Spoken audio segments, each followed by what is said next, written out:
anyone and everyone. This is Kim the Humble Hermit from Come As You Are Oracle. I'm going to do the collective for today. Today is Wednesday, June 11th, 2025. What did I want to say? Thursday. I'm jumping the gun. Kimberly Ann is jumping the gun. You may follow me on the Talk, the Tube, the Lemonade, the Blue Sky Social, my Pinterest, my blog, or not. Totally up to you. Take what resonates, leave what doesn't. If it doesn't fit, don't make it fit. If some of it fits, fabulous. We love that for you. God's kiss. Whatever does not, just leave it on the table for someone else. Don't take on energy that wasn't meant for you. We're going to use the Price of Love Oracle by Crystal Banner. I got my new decks, y'all. I got my Ghetto Nun. It's a Tarot Barbie edition. I love it. I got my Hattie Thorn decks. Madame Fortuna. My Christmas Spirit Tarot. Heartbreak Tarot. And Heartbreak Oracle. I got these over here sitting under some selenite. Gonna bless them at some point. Do my little spiel.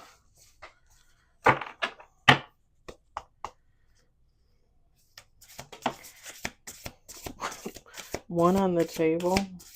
That came out fast. Do you see my sunburn? I'm actually pretty excited about it. It's not that bad. It doesn't even hurt or anything, but it is a little warm.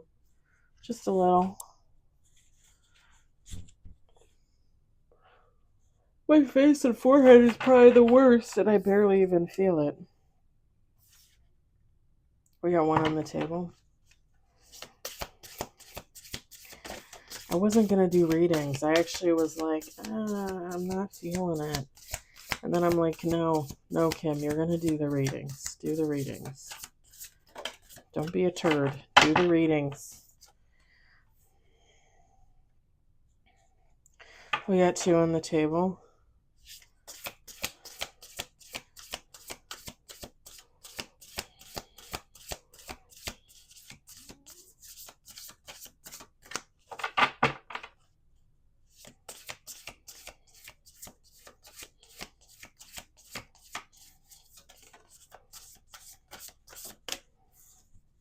Three on the table.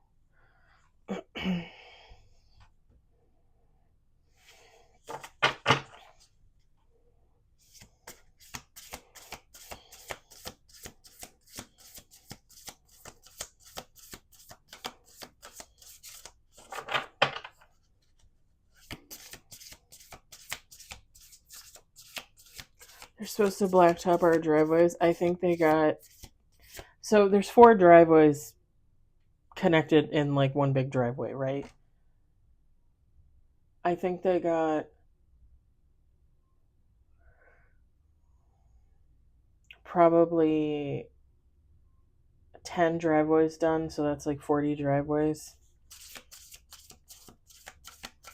And they probably have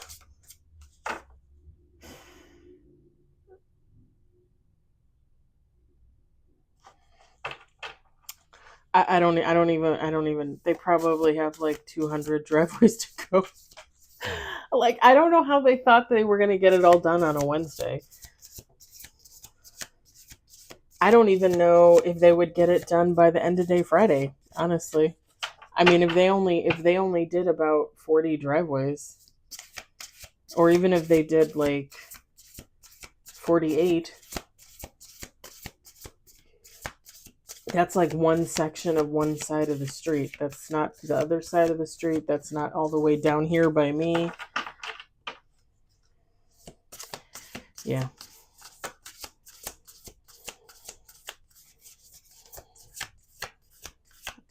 And I think, honestly, I think tomorrow if I come home and the driveway is not blacktop, I'm just going to park there.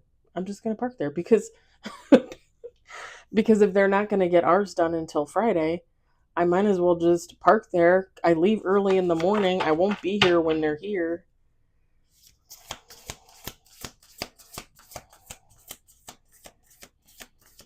And they're not fixing the driveways. Like the driveways have like potholes and all kinds of issues. They're not fixing them. They're literally just throwing some blacktop on there. That's it. Putting some oil on there and calling it a day. So I, I guess I just don't know why it's taking them so long.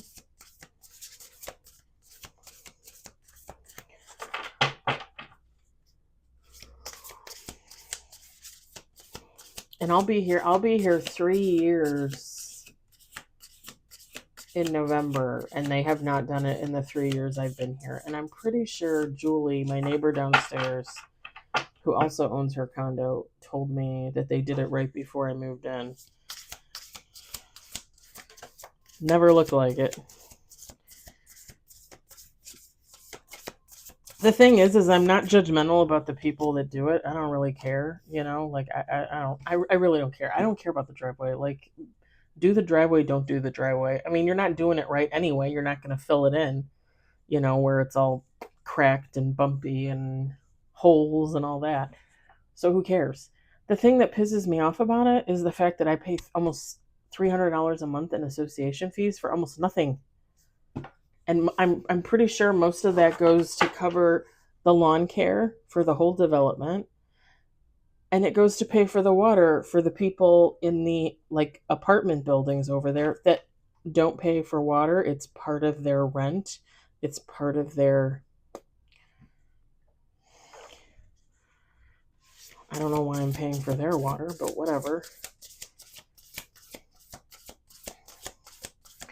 2024, our association dues went up $30 a month. For 2025, they went up I think mine went up like $10. Not even, maybe $8. So I'm a little scared to know what it's going to go up next year. And it was funny because in 2024, when it went up, the $30, I messaged them. And I said, I don't know how much you think you're going to keep charging everybody for association dues. Because I wouldn't pay more than $300, $350 living here. And then I'm out of here. I said, because there's nothing here. Like, we don't get anything out of it. We don't have a park for the kids. We don't have like a lake that we could put a boat in or dip our feet into. Like, there's nothing. We don't have a pool. We don't have a rec center with a pool. We don't have anything.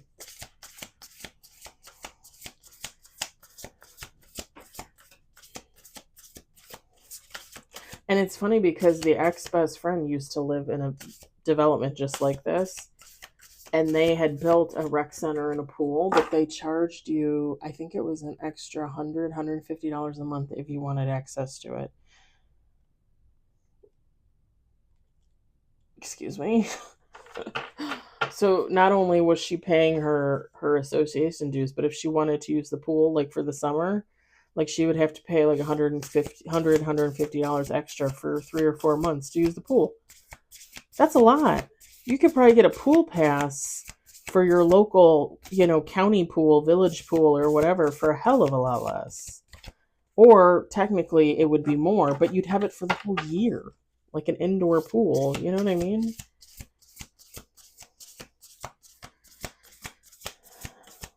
Whatever. Enough complaining. Okay, we're going to do 2 more shuffles because I've been shuffling for 9 minutes. The whole reading was me talking about my association dues. Last shuffle.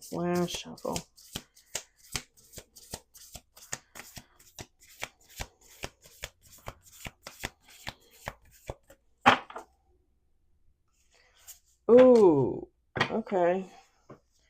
I mean, I wasn't really seeing that, but sure.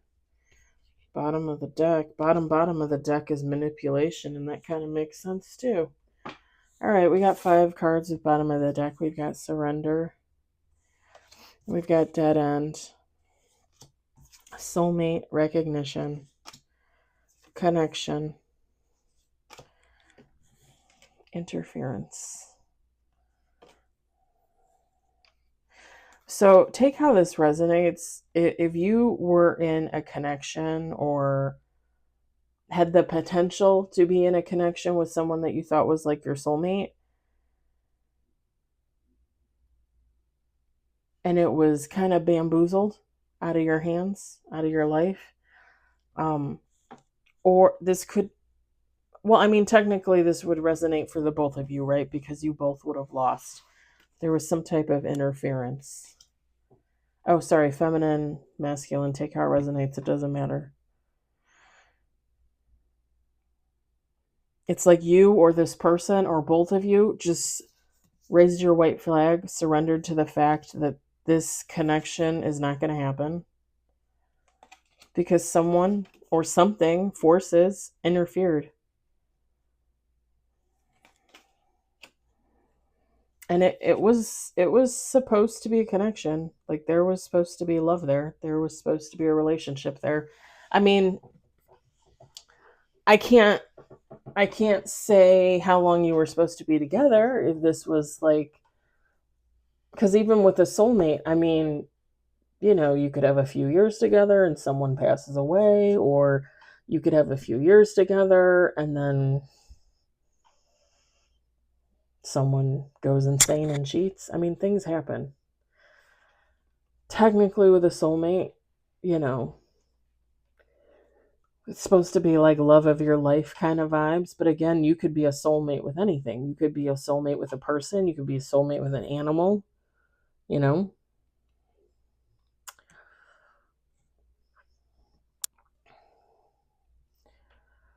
Your soulmate could be your cousin, not in that kind of way, but you know what I mean.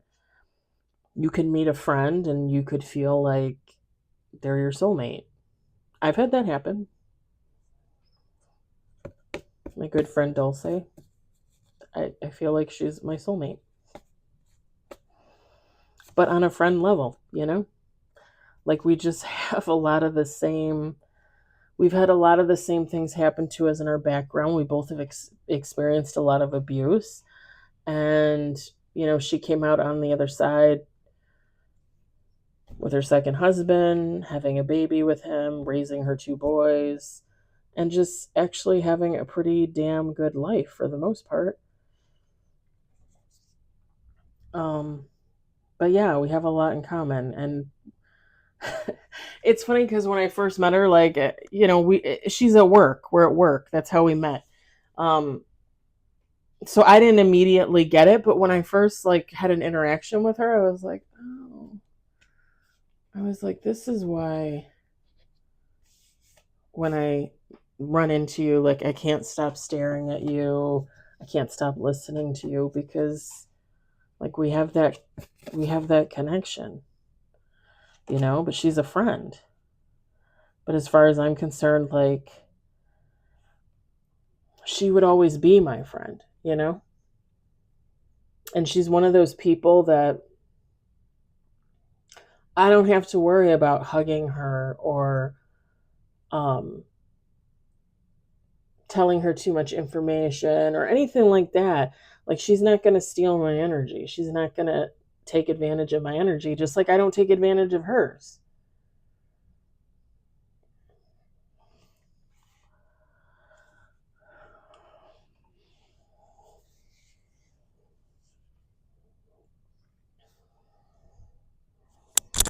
Again, take how it resonates because you could have met this person and not actually been in a relationship. You could have just met them and had this feeling like, okay, I was meant to meet this person. There's something there. And then something or someone got in the way.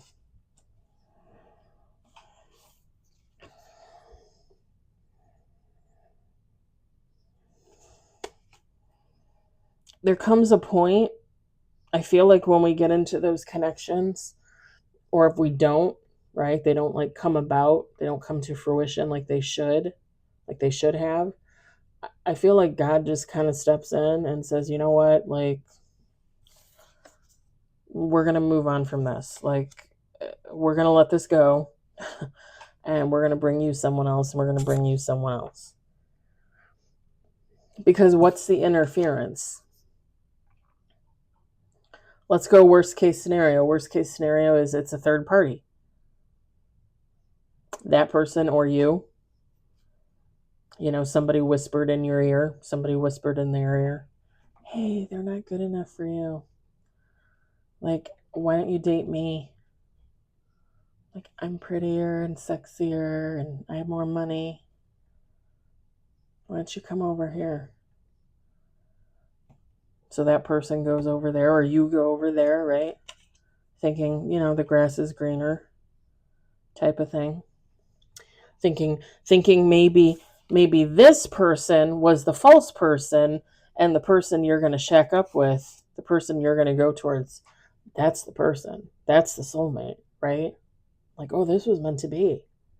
And then you get over there and you realize, like, that's just a whole karmic dumpster fire. That's like toxic shit in a bag right there. Set it on fire and throw it on somebody's doorstep. Or even if it's not karmic, even if that person's not karmic or toxic, it's just not the person, right? And people can lie and, say, oh, that person, they wouldn't be good for you, but I would be good for you, right?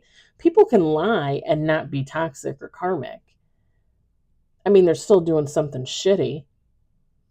It's technically toxic. I wouldn't say karmic, although I guess technically, yes. Depends on how you look at it. But if this is an overall good person that just made a mistake and interfered in a connection where they shouldn't have interfered, maybe they'll get their karma, maybe they won't. The person that went over there will realize, oh, I went to the wrong person. It's too late. You've already moved on. You've gotten over it. Maybe they come to you and you tell them, oh, I don't want to have anything to do with you. Or again, vice versa. You leave the person and go towards them and they're like, oh, sorry, don't want you.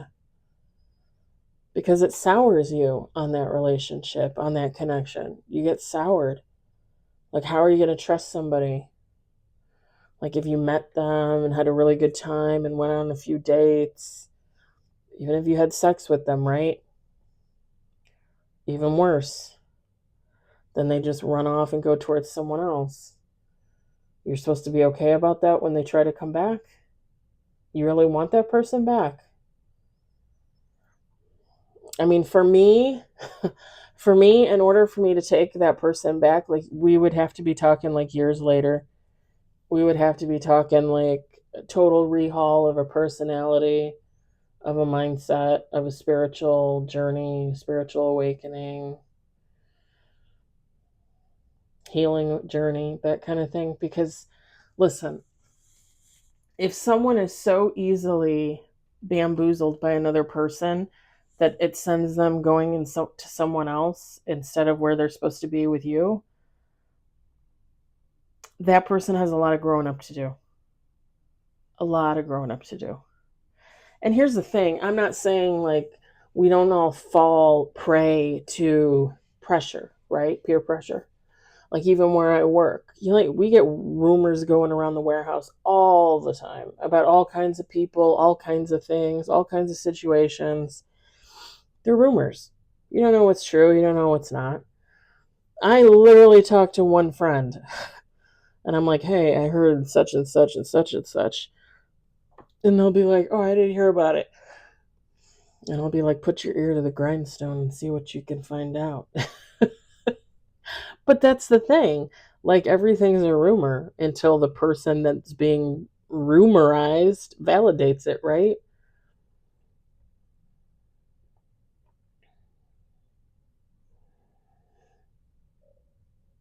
And again, if somebody goes to somebody and says, hey, that person's not right for you, why don't you date me instead? And that person falls for it, right? Falls for the okie doke, as they say, as other readers say. Like,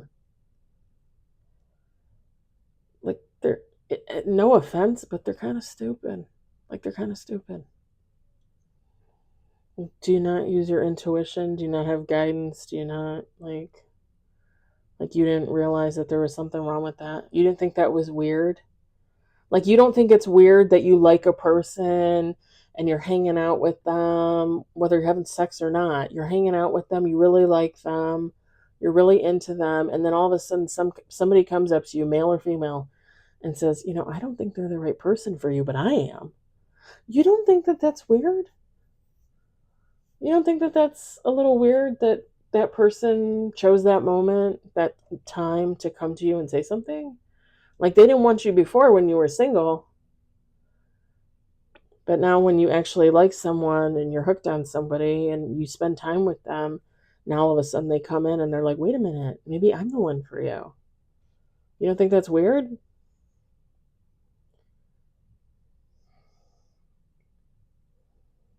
Like to me, I would be questioning it. If it was me, if somebody came in, if I was dating a woman, let's say, and another woman came in and was like, oh, I don't think she's right for you, but I'm right for you.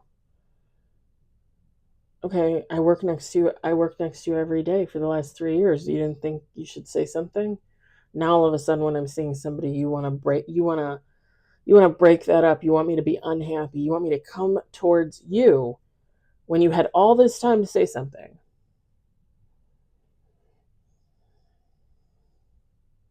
That kind of shit gives me the energy of I was out there fucking around, and then when I realized you were actually getting serious with someone else and you're the one that I really want for like long term, but I was fucking around. I want to fuck around, man or woman.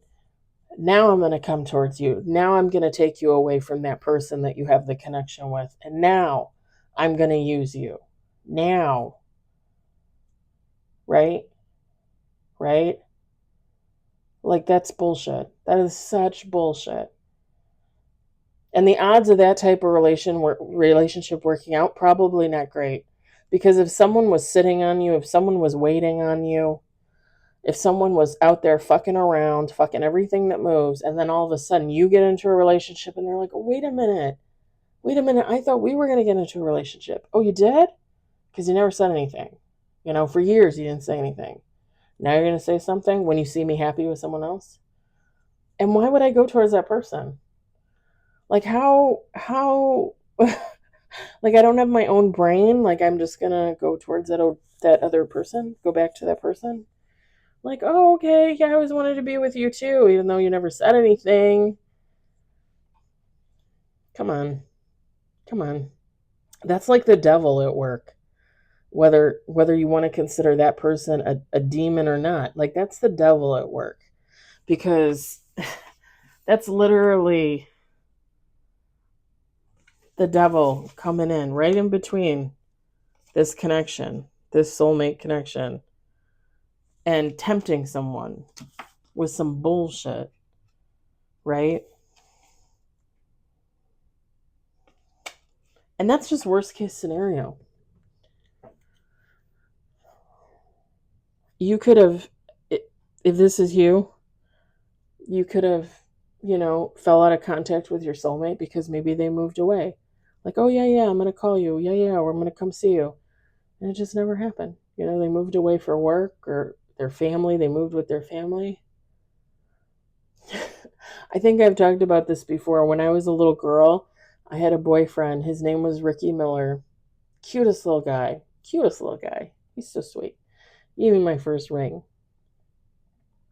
I had that ring for the longest time. I don't know if I think I told you guys this before. I don't know if I lost it or if I ended up donating it after I moved into the condo and I went through all my stuff and I donated a ton of stuff.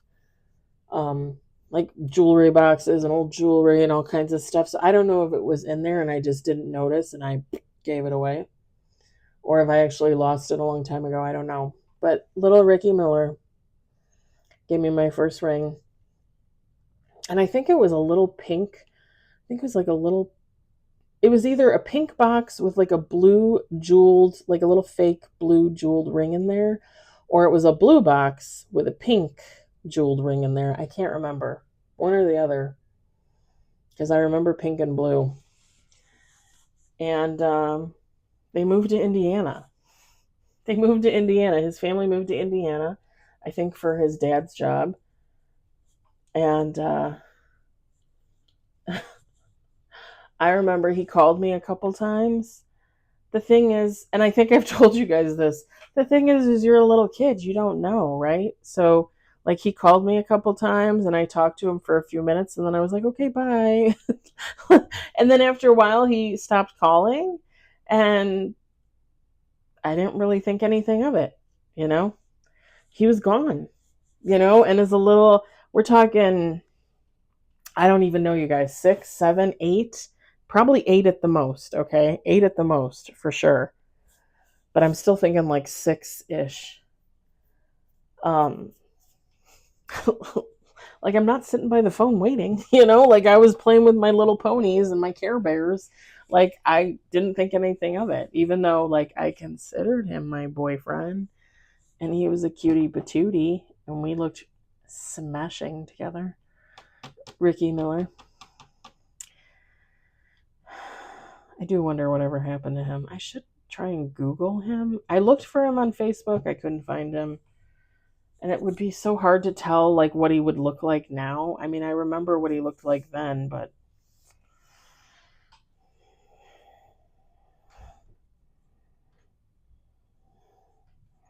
and I can't remember. He was um I don't know if he had black in him or Indian in him or Native American in him, but he was always tan. He was always like a tan little kid, but it wasn't like a tan, like that's his skin color. And because I don't even think I ever met his parents. Maybe I saw his mom, maybe once. I don't remember. But he was cutie patootie. But I mean, that could have been my soulmate, you guys. Like, his parents took him away from me so young. I'm just saying, like, you meet somebody, you really like them, you feel like you have a connection, and then they move away and you lose touch and you maybe never see each other again, or maybe you do like 10 years down the road. But it's no longer a connection, right? Like you've moved on, they've moved on. God brings you someone else. It's the cycle, it's the world, it's the wheel, right? It's how it is.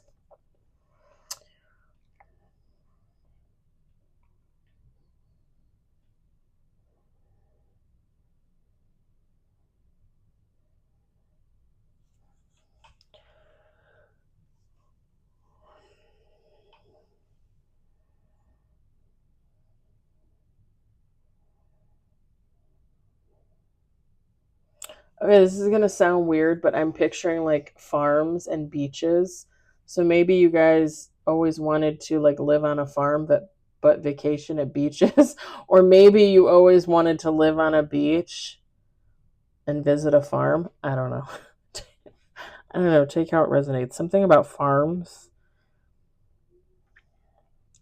and something about like beaches, like vacation spots is what I was seeing. All right, I'm going to leave it there. I hope it resonates for you. I hope you enjoyed it. I hope, if anything, you found it entertaining. I hope you all have a great day and or evening wherever you are. I'll talk to you later. Bye.